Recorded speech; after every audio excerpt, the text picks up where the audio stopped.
데살로니가 후서 2장 13절부터 17절입니다. 같이 봉독합니다. 주께서 사랑하시는 형제들아, 우리가 항상 너희에 관하여 마땅히 하나님께 감사할 것은 하나님이 처음부터 너희를 택하사 성령의 거룩하게 하심과 진리를 믿음으로 구원을 받게 하심이니, 이를 위하여 우리의 복음으로 너희를 부르사 우리 주 예수 그리스도의 영광을 얻게 하려 하심이니라. 그러므로 형제들아, 굳건하게 서서 말로나 우리의 편지로 가르침을 받은 전통을 지키라.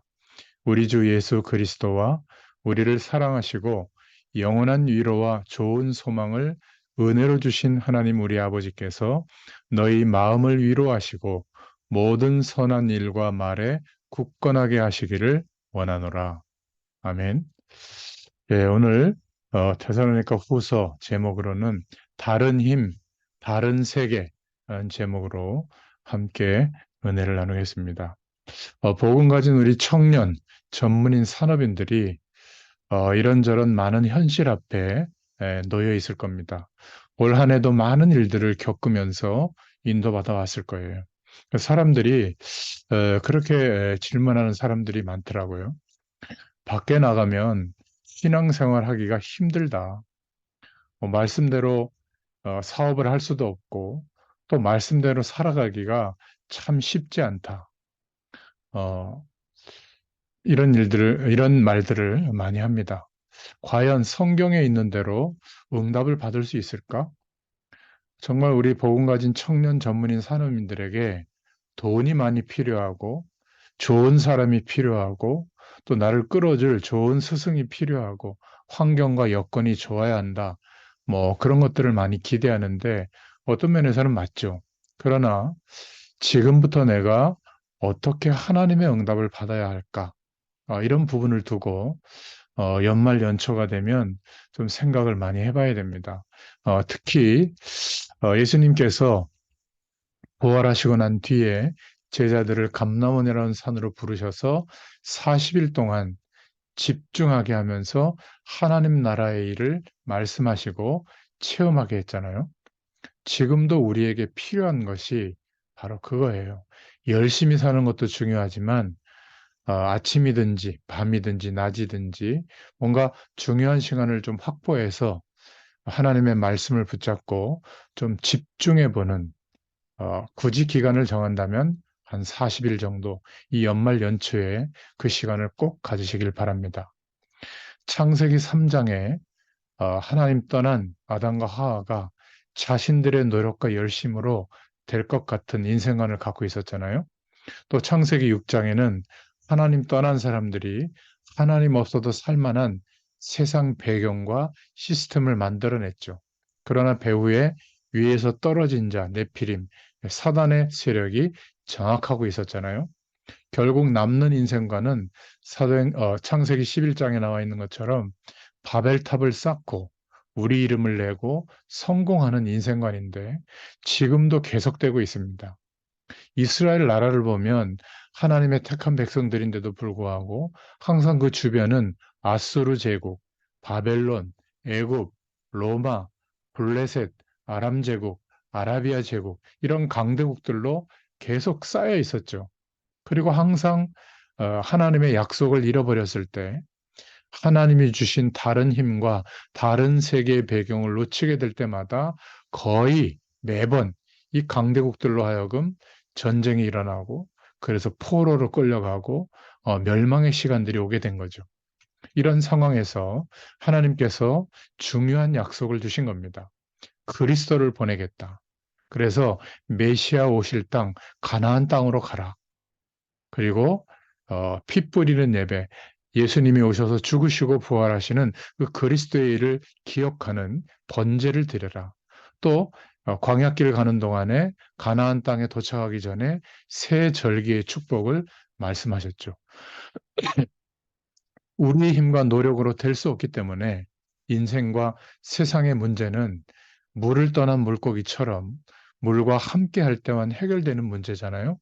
영적 존재인 인간은 반드시 하나님과 함께하는 생명을 회복하고 하나님과 함께하는 축복과 그 하나님의 나라의 배경에 속할 때, 그때부터 우리 인생이 모든 문제에서 해방되기 시작하고 하나님의 축복이 나타나기 시작합니다. 그래서 이 모든 일들을 그리스도를 보내서 해결하시겠다 약속해 주셨죠. 사도행전 1장 1절에 그래서 내가 먼저 쓴 글에는 누가가 누가복음을 통해서 예수님이 하신 그리스도의 일을 데오블레에게 설명하고 있죠.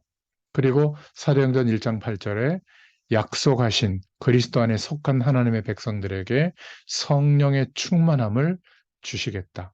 능력을 허락하겠다. 약속하셨어요. 이 약속 중에 제일 중요한 부분이 사도행전 1장 3절에 나와 있는 것처럼 하나님의 나라의 배경이 임하는 겁니다. 이 축복을 반드시 체험하고 경험해야 될 필요가 있어요. 그렇지 않으면 예수 믿는데도 헛헛하고 결국 다른 기준을 따라 평생을 노력하고 인생을 허비하게 됩니다. 뭐 대단한 것을 얻은 것 같지만 또 대단한 것을 놓친 것 같지만 결국은 항상 힘들고 항상 뭔가 부족하고 그 정도가 아니라 재앙이 덮치게 되죠. 그래서 어떤 문제 속에 있든지 어떤 연약함 속에 있든지 같이 하면 더 좋지만 혼자서 40일 정도의 기간을 정해놓고 이 축복을 기대하고 누리는 기도를 시작해 보세요. 계속하고 있다면 더 좋죠. 금방 답이 안 나오면 또 해보면 됩니다. 뭔가 둘 중에 하나죠. 워낙 내가 많이 영적으로 망가져서 하나님과 함께하는 축복은 전혀 모르고 하나님 없어도 살만한 세상 배경과 문화 속에서 내 인생관이 형성돼 있었거나 아니면 하나님이 부르신 부르심의 그릇이 너무 크거나 둘 중에 하나이기 때문에 잘 안 되겠죠. 안 되면 또 해보면 됩니다. 이게 굉장히 중요해요. 이렇게 하나님을 바라보는 집중의 시간을 하루에 30분, 1시간 정도만이라도 가진다면 두 번째 중요한 응답이 오는데 가장 먼저 만남의 축복이 와요. 돈 버는 만남, 서로 재미있게 노는 만남, 뭐 행복하게 여러 가지 조건을 따라 만나는 만남, 또 어려움을 당하는 만남, 여러 가지 만남들이 있는데 이 초대교회는 예수 이름으로 모이면 두 번 이상 적발되면 죽을 수도 있었거든요. 그런데 마가 요한이 머물렀던 다락방에 가보니까 120문도가 모이게 된 거예요. 그 위험을 무릅쓰고 하나님을 바라볼 수 있는 믿음의 사람들이 만나게 된 겁니다. 여기가 바로 하나님이 약속하신 오순절 절기에 성령이 임할 장소거든요. 여기서 기도했는데 각 사람에게 다른 힘과 다른 세계를 누릴 수 있는 성령의 충만함을 경험하게 된 겁니다. 이러고 나니까 그렇게 연약한 사람들이 기도했는데 이들의 삶을 통하여 3천 제자가 일어나는 축복이 임하게 됐죠. 여러분, 정말 우리에게 다른 힘, 다른 세계의 배경이 체험되고 누려지면 우리에게도 똑같이 세상을 살아가는 것이 아니라 그 속에 하나님이 남겨놓으신 사람들, 하나님이 작정해 놓으신 사람들, 이런 만남의 축복들이 일어납니다. 그러면 사도행전 2장 42절에 나와 있는 것처럼 우리가 예배할 때 그냥 교회 가서 예배 드리는 게 아니라 예배가 살아나요. 정확하게 하나님의 말씀이 내 인생과 삶에 살아 역사하게 되어 있어요. 이때부터 날마다 그 응답이 일어나게 되죠. 그것을 기록한 것이 사도행전 2장 46절, 47절입니다. 이때부터 저와 여러분의 학업이라든지 저와 여러분의 하는 일이라든지 매일매일의 오늘 속에 하나님이 함께하는 축복이 나타납니다. 그러니까 열심히 최선을 다해서 그런 많은 세상적인 조건과 배경을 더 가지려고 몰두하는 그런 면이 아니라 그것은 필요하다면 수단을 얻기 위해서 그냥 노력하면 되는 것인데 하나님이 주시는 힘과 하나님이 통치하시는 다른 세계가 있다는 것이 누려지면 이것이 삶 속에서 누려지는 이 기도가 체질이 되면 이때부터 이스라엘 백성들에게 둘러싸여 있던 아수르, 바벨론, 애굽, 로마 이런 강대국들의 배경이 오히려 선교가 되어지는 하나님의 영광이 나타나는 통로로 바뀌게 되죠. 이 기도가 체질이 되어진다면 여러분 하나님의 응답이 오기 시작합니다. 이것을 새벽에 하든지 밤에 하든지 낮에 하든지 혼자서 하든지 상관이 없어요. 어떤 문제가 정말 있다면 여러분이 아침마다 눈을 뜨면 그 문제를 놓고 계속 말씀을 찾고 한번 기도해 보세요. 그렇게 어려운 게 아닙니다. 여러분, 이거를 예수 믿는 기독교인들이 놓치고 있으니까 완전히 하나님 없다. 하나님과 인간의 이원론화된 이런 세계 속에서 구원자가 온다라는 이 세계관은 잘못된 거다. 그래서 새로운 세계의 질서를 열자. 이런 문화운동이 일어났는데 그게 뉴에이지 사상이잖아요. 결국 하나님 없이 우리가 하면 된다. 내가 중요하다. 하나님 없는 시스템들이 중요하다. 성공하면 된다. 여전히 창세기 3장, 6장, 11장의 운동들을 벌이고 있는데 프리메이슨이라고 하는 또 유대인 조직들이 일어나서 세상을 완전히 정치, 경제, 사회 문화를 장악하고 삼켜버렸죠.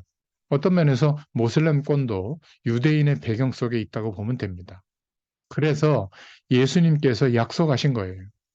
다른 보혜사, 성령, 하나님, 그죠? 다른 보혜사를 너희에게 보내사 너희와 영원히 함께 있을 것이다.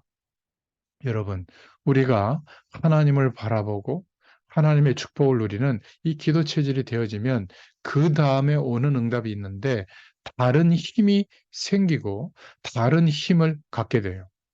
저와 여러분의 힘을 가지고 아무리 노력해도 우리의 현장과 우리 인생의 문제를 넘어설 수가 없습니다.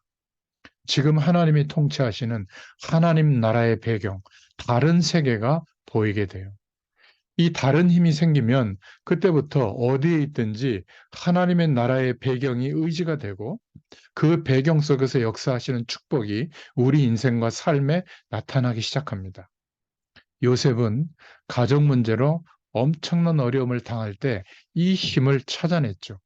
결국 애굽으로 팔려갈 때도 노예로 팔려가는 것이 아니라 강대국으로 하나님이 보낸다는 것을 알게 된 겁니다. 다른 세계를 보게 된 거죠.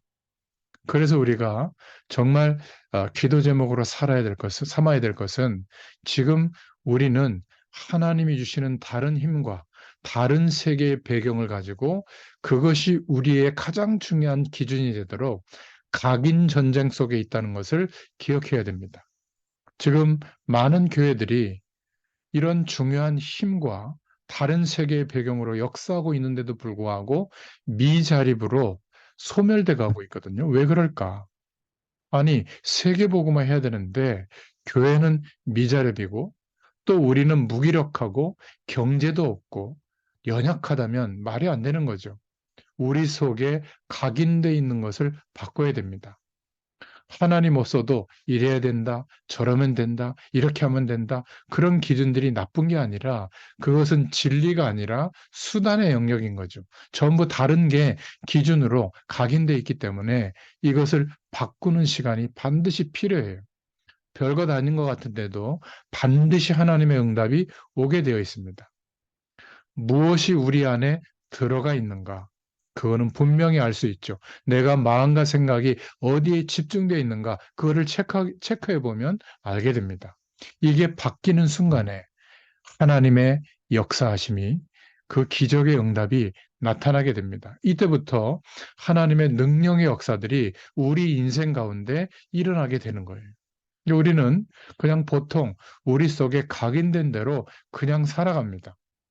우리 부모님들이 또 우리가 친구를 통해서 선생님을 통해서 여러 가지 미디어를 통해서 저래서 안 되고 이래서 안 되고 남편도 아내도 또는 세상 활동도 경제 활동도 자기에게 각인된 것을 가지고 생각하고 판단하고 결정하기 때문에 그렇습니다.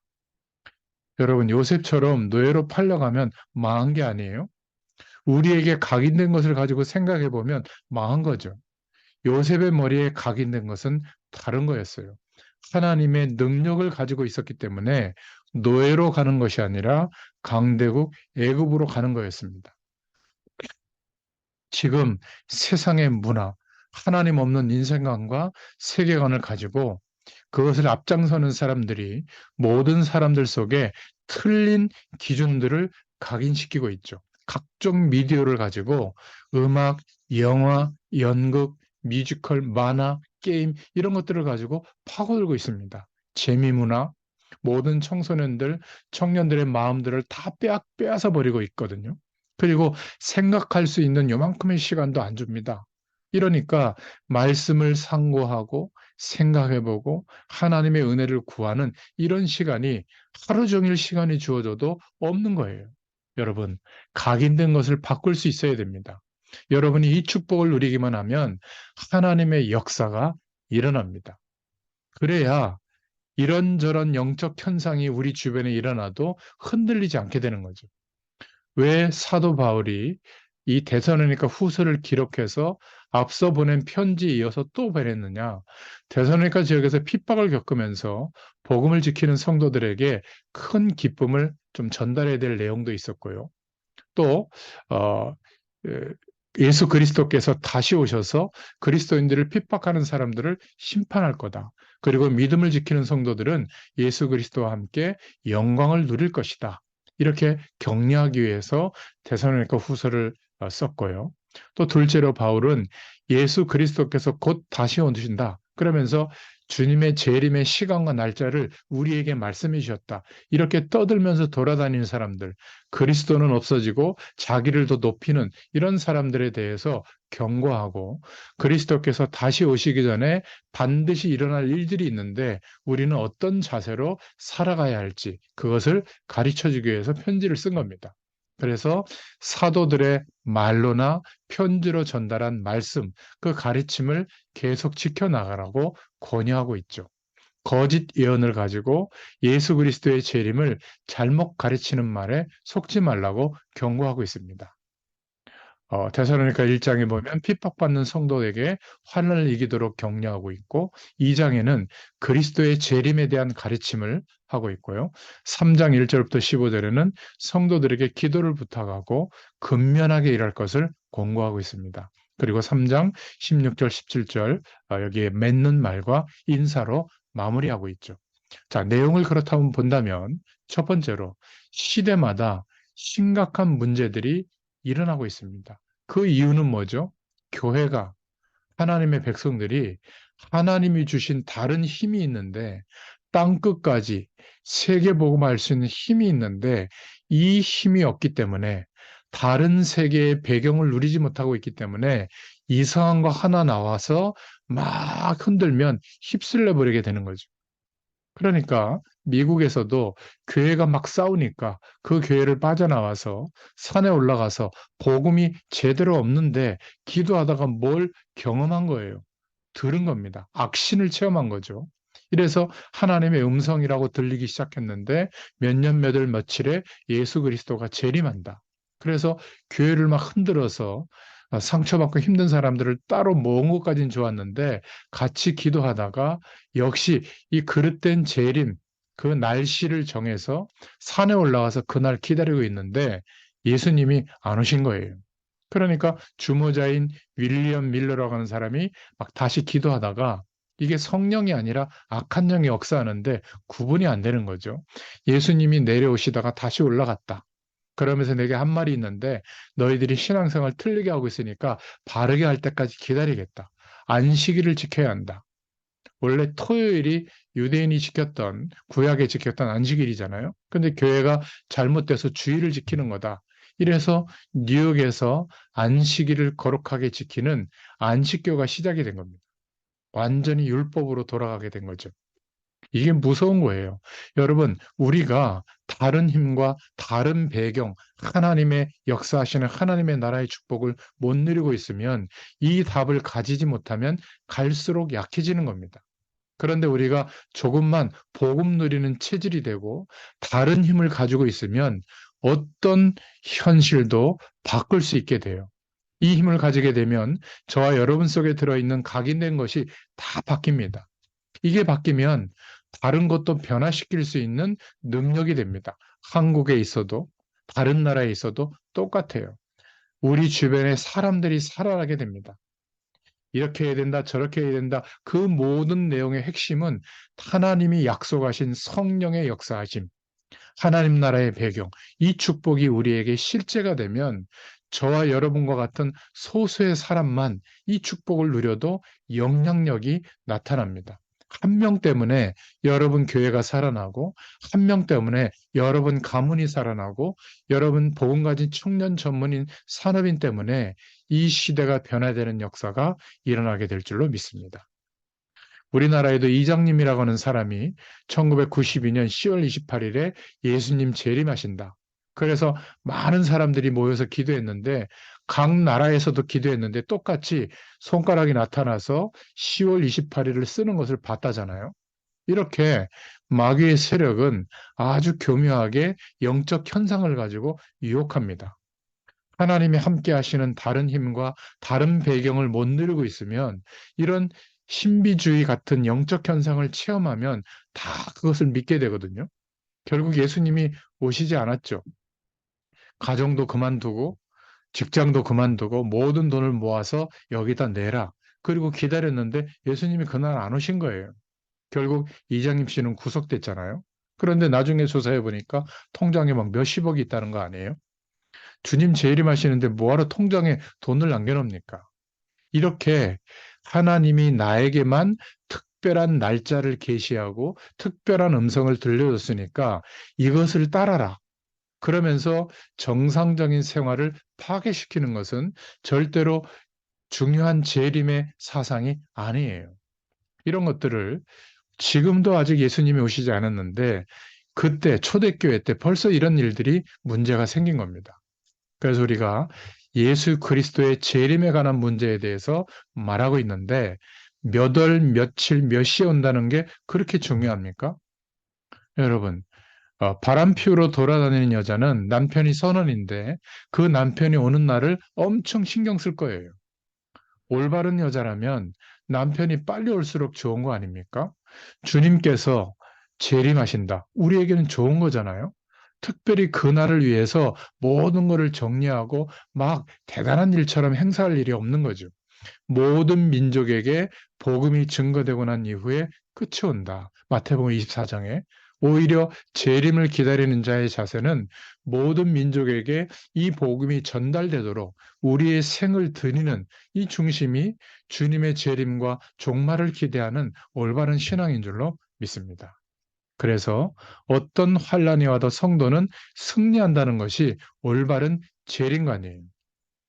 오늘 데살로니가후서 1장 2절에 예수 그리스도 안에 있다면 은혜와 평강이 함께한다. 1장 7절에는 환난을 이기는 자들에게는 하나님이 안식으로 갚으신다. 1장 10절에는 모든 믿는 자들로 재림의 날에 영광을 받으신다. 이렇게 말씀하고 있죠. 그래서 시한부를 강조하는 것은 잘못된 재림관이다. 이렇게 보시면 돼요. 그 날이 이르렀다고 해서 마음이 흔들리거나 두려워하지 말라. 2장 2절에 말하고 있고요. 2장 9절부터 11절에 미혹의 역사를 보면서 거짓 것을 믿게 하는 것을 경계하고 있고 3장 6절부터 15절에는 게으르게 행하고 전통대로 행하지 아니하게 만드는 것들을 경계하는 겁니다. 전통대로 행한다는 것은 사도들의 편지, 사도들의 말씀, 이것을 지키는 것을 폐하고 자신들의 기준만 옳다라고 얘기하는 것이죠. 지금 우리 시대에도 이런 일들이 많습니다. 내게 지금 계시하고 있다. 거의 이단의 여러 가지 분파나 내용들을 보면 예수님은 그 시대에 계시를 받은 사람이고 이 시대에 계시를 받은 사람은 나다. 이러면서 개인을 추정하게 만드는 거잖아요.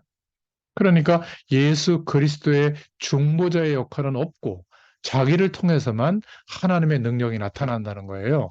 여러분 여기에 어떤 이론도 속지 마시기를 축원드립니다. 우리의 재림 신앙은 두려움이 아니라 소망이에요. 그죠? 성령의 거룩하게 하심과 믿음으로 구원받은 자의 소망이다. 2장 13절에 그리스도의 영광을 보는 날이 재림이다. 2장 14절에 또 말씀 따라 우리는 모든 것을 인내하다가 하나님의 승리를 보는 그것이 재림을 기다리는 것이다. 데살로니가 후서 3장 5절에 그래서 2장 15절에는 말씀을 지키는 삶을 살게 하신다. 꼭 기억하시기 바랍니다. 시대마다 이런 잘못된 종말론이 항상 있었습니다. 우리는 서론에 하나님의 말씀에 기도에 집중하는 가운데 하나님이 약속하신 성령의 충만한 능력, 다른 힘을 가지고 지금도 하나님이 통치하시는 하나님 나라의 배경 속에 우리가 속해 있다는 것, 다른 세계가 있다는 것을 가지고 어떤 문제도 해결하는 승리의 주역이 되시기를 축원드립니다. 그리고 두 번째 붙잡을 기도 제목은 영적 상태가 중요하다는 거예요. 데살로니가후서 2장 9절부터 11절에 보면 율법주의, 율법이 복음보다 위에 있는 기준을 가진 율법에 빠진 자의 영적 상태는 항상 억압받아 있고 눌려 있는 겁니다. 그러면 마태복음 27장 25절에 나와 있는 것처럼 열심히 신앙생활 하는 것 같은데 후대에게 영적인 문제가 전달이 되죠. 또 요한복음 3장에 보면 종교 생활을 하게 됩니다. 복음의 능력이 역사할 수가 없어요. 열심히 최선을 다하는데 자기의 의에 갇혀버리죠. 결국 사도행전 11장 1절부터 8절에 수고하고 무거운 짐을 지고 율법에 묶이게 되는 겁니다. 또 어떤 영적 상태가 있죠? 다 끝났다 하고 방종하는 겁니다. 삶도 성실하게 살아가야 될 내용도 열심히 경제활동해야 되는 것도 또 하나님의 말씀대로 살아야 될 노력도 게을리하고 뭐 끝났는데 주님 곧 오실 텐데 대충 살면 어떠냐 이렇게 방종에 빠진 영적 상태는 오히려 고통을 가져오죠. 사도행전 5장 1절부터 11절에 성령을 속이고 거짓말했던 아나니와 삽비라는 오히려 죽임을 당했고요. 사도행전 6장에 보면 니골라는 당을 만들어서 교회를 분리했고 또 데살로니가 후서 2장 9절부터 11절에 보면 사단의 활동을 따라 멸망하는 자는 진리의 사랑을 받지 않아 구원을 받지 못한다. 이렇게 말씀하고 있습니다. 또 어떤 상태가 있죠? 영적인 문제는 멸망하는 영적 상태로 바뀌게 됩니다. 그러니까 실제로 귀신의 세력에게 사로잡혀 있는 그런 사람들이 많죠. 사도행전 13장에도 보면 무속을 장악하고 있던 그런 영적인 사람이 바보섬을 장악했고요. 또 사도행전 6장에 보면 점술이 빌립보 지역에 영향을 미쳤죠. 사도행전 19장에도 우상이 온 에베소를 장악했습니다. 영적인 문제 속에 빠져서 다른 사람에게 점쳐주고 미래를 알려주는 것 같지만 멸망하는 영적 상태로 바뀌게 되죠.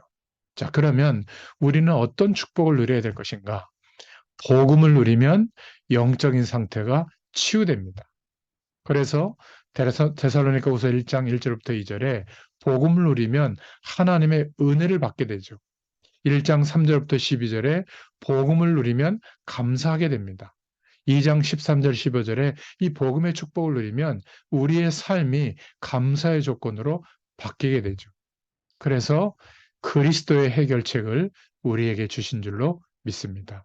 복음의 은혜, 복음에 감사하는 삶, 이게 얼마나 큰 축복인지 몰라요. 정말 이 부분을 누리게 되면 모든 일 속에 하나님의 힘과 하나님의 배경을 누리게 되기 때문에 감사가 회복될 줄로 믿습니다. 세 번째는 우리 복음 가진 청년 전문인 산업인들이 꼭 기도해야 될 제목인데요. 복음과 이 복음을 누리는 삶의 상태는 우리의 미래를 좌우합니다.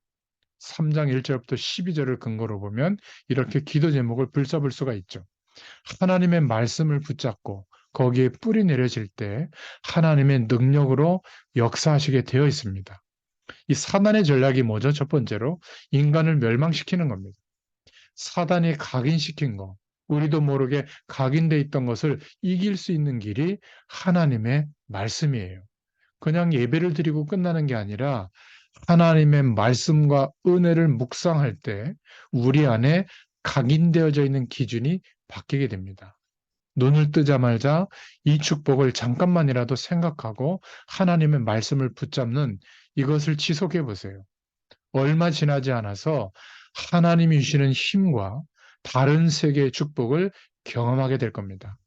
잠들기 전에는 하나님의 말씀을 생각하면서 오늘을 돌이켜 본다면, 그리고 깨닫게 하신 가장 축복된 것들을 기록하고 잠들어 보세요.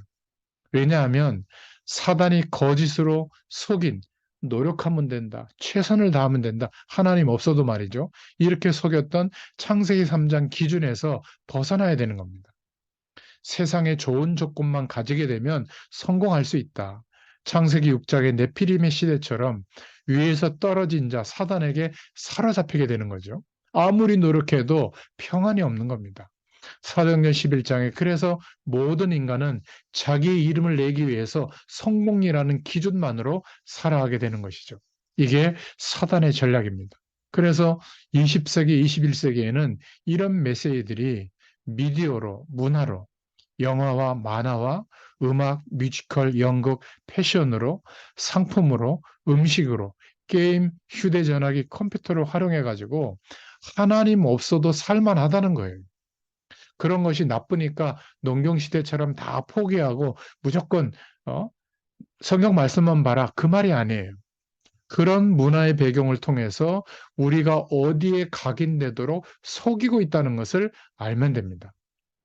그러니까 거의 배경이 뭔가 이렇게 자극적인 아주 빠른 속도로 변화시키는 그런 변화에 길들여지게 한다든지 그러니까 천천히 가는 것은 재미없다라고 생각하거든요.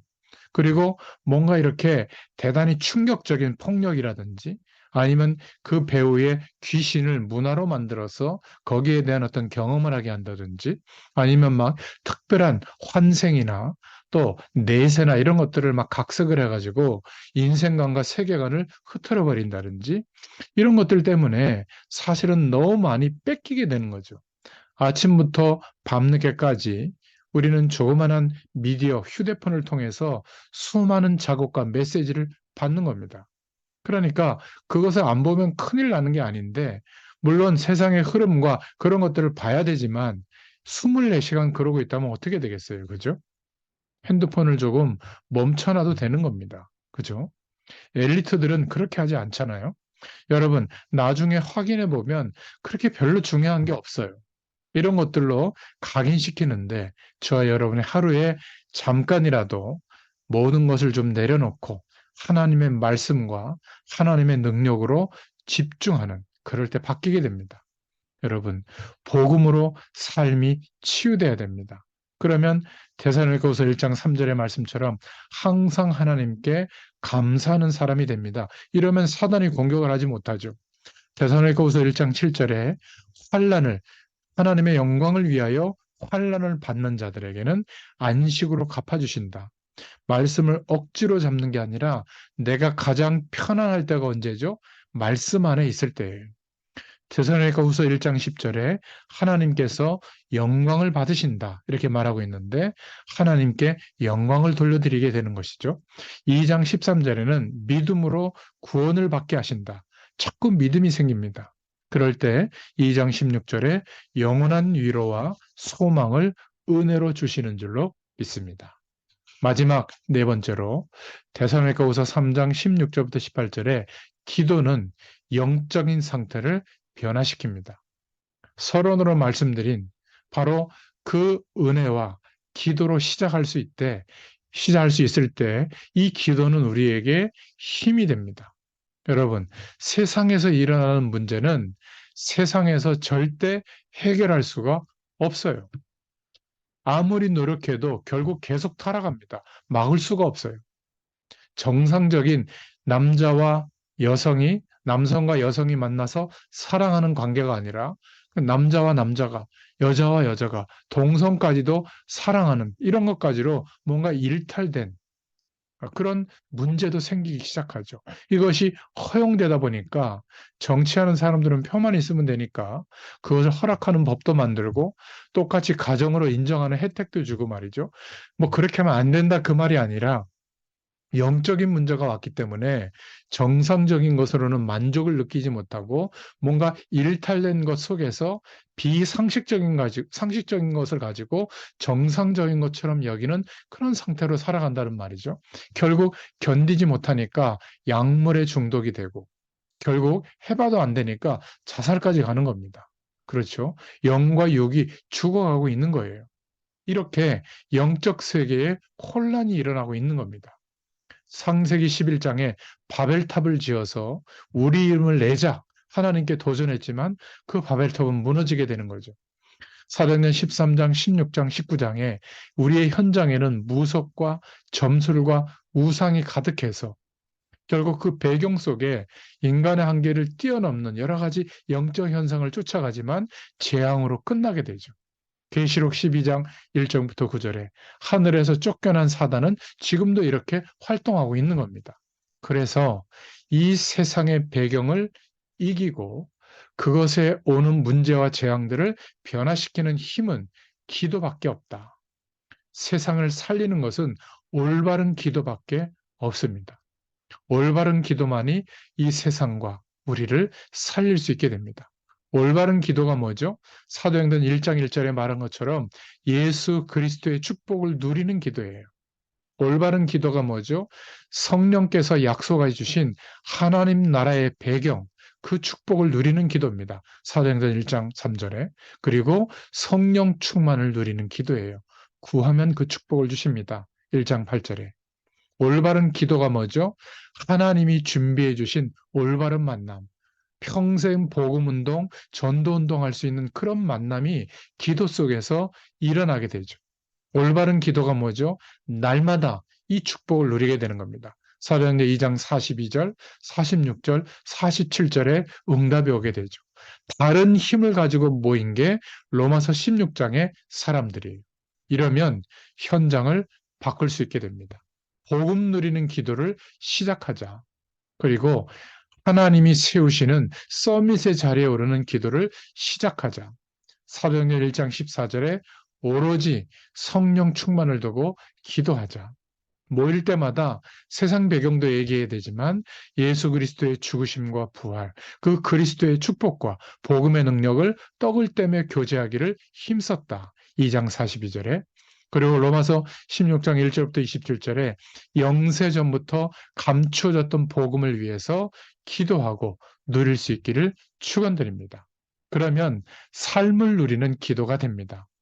삶을 살아가는데 하나님께서 살아계신 성령으로 함께하고 계시는 것을 누리게 되죠. 3장 16절에 하나님께서 모든 사람과 함께 하시기를 원한다. 3장 17절에 말씀을 전해야 한다. 3장 18절에 주 예수 그리스도의 은혜가 너희에게 있을지어다 라고 맺게 되죠. 여러분, 이 힘과 답이 있으면 됩니다. 그래서 오늘 결론으로 지금부터 이 기도의 축복을 한 40일 정도 작정하고 연말 연초에 기도해 보세요. 응답이 안 오는 것이 아니라 어마어마한 축복으로 다른 힘과 배경으로 와 있는데 내가 지금 다른 곳으로 각인돼 있기 때문에 안 보이는 거예요. 모를 뿐입니다. 우리가 머무는 곳, 가는 곳마다 하나님이 예비하신 남겨진 자들, 약속하신 축복의 제자들이 일어나는데 왜 1년이 지나도 한 명도 안 세워지느냐? 다른 힘을 주셨는데 이 힘을 못 누리고 있어서 그래요. 여러분, 이것을 누리기 위해서는 나의 체질이 염려하고 걱정하고 조급하고 감정적인 체질이 이제는 약속의 말씀을 붙잡고 기도하는 체질로 조금만 바뀌도록 시작해 보세요. 왜 아브라함을 믿음의 조상이라고 했어요? 창세기 3장, 6장, 11장으로 대표되는 네가 열심히 하면 된다. 세상 배경을 가지면 된다. 성공하면 된다. 이런 인생관과 세계관에서 아브라함은 빠져나와서 가나안 땅에 대한 약속, 오실 메시아의 약속을 붙잡았기 때문에 믿음의 조상이라고 하는 겁니다. 이 아브라함이 하나님 없는 인생관에 대해서 버리고 중요한 결단을 내리는 순간에 어떻게 됐죠? 100년의 응답이 앞당겨 온 겁니다. 우리는 하나님이 안 계신 것처럼 자꾸 생각하고 결정합니다. 이래야 될 것인가? 이러면 실패할 게 아닌가? 이러면 문제가 올 것이 아니냐? 이런 불신앙을 꺾어버리고 하나님이 함께 하시다면 이 문제 속에서 어떤 축복들을 예비하셨을까? 이런 불신앙을 꺾어버린 결단을 하면요. 100년의 응답이 지금도 오게 됩니다. 이삭이 받은 응답이 100배 응답이잖아요. 이때부터 아브라함에게는 하나님이 역사하시는 큰 체험이 오게 된 겁니다. 문제가 해결될 뿐만이 아니라 후손에 대한 약속, 이삭에 대한 약속이 이루어졌죠. 그리고 하나님의 말씀은, 언약은 반드시 성취되게 되어 있습니다. 지금부터 아무 걱정하지 말고 서론의 말씀을 드린 것처럼 하나님의 약속을 붙잡고 집중하는 시간을 꼭 가져보세요. 여러분 때문에 가정도, 여러분의 현장도, 전문 분야도, 특히 전도와 선교 현장이 살아나게 될 줄로 믿습니다. 그렇다면 구원의 축복, 성령의 인도하심, 하나님 나라의 배경, 구약의 이스라엘 백성들이 광야길을 걸었을 때 그 축복을 누릴 수 있도록 새 절기를 지키라고 한 것처럼 우리가 집중할 때마다 이 기도의 배경과 내용이 나와 연결되고 있는지를 질문해 보세요. 내가 하는 일들이 아무리 작은 일이라도 내가 하는 일에 정말로 하나님이 함께하고 계시는가 질문해 보세요. 그러면 하나님이 주신 전문성이 찾아질 겁니다. 내가 아무리 일하고 먹기 위해서, 살기 위해서 그렇게 노력하지만 하나님이 필요로 하실 때 헌금할 수 없다면, 하나님이 필요로 하시는 곳에 내가 헌신할 수 없다면 나의 경제활동과 삶도 점검해 봐야 됩니다. 이런 은혜가 이번 연말 연초에 꼭 있기를 바라고 데살로니가 후서의 응답이 우리에게 있기를 예수님의 이름으로 축원드립니다. 기도하겠습니다. 하나님 감사합니다. 오늘도 중요한 은혜와 축복을 허락해 주셔서 감사합니다. 많은 것들이 문제가 아니라 하나님이 약속하신 그리스도로 말미암아 보장해 주신 다른 힘과 다른 세계가 우리에게 주어져 있는데 이 축복이 실체가 되지 못한 결과인 줄로 믿습니다. 조금 주의 말씀을 의지하여 하나님을 바라보는 집중의 시간을 통하여 우리에게 각인된 것들이 바뀌어지게 하시고 이 기도의 체질을 통하여 다른 힘, 다른 배경을 누리며 인도받게 되도록 역사하여 주시옵소서. 예수 그리스도의 이름으로 간절히 축복하옵고 기도하옵나이다. 아멘. 감사합니다. 감사합니다.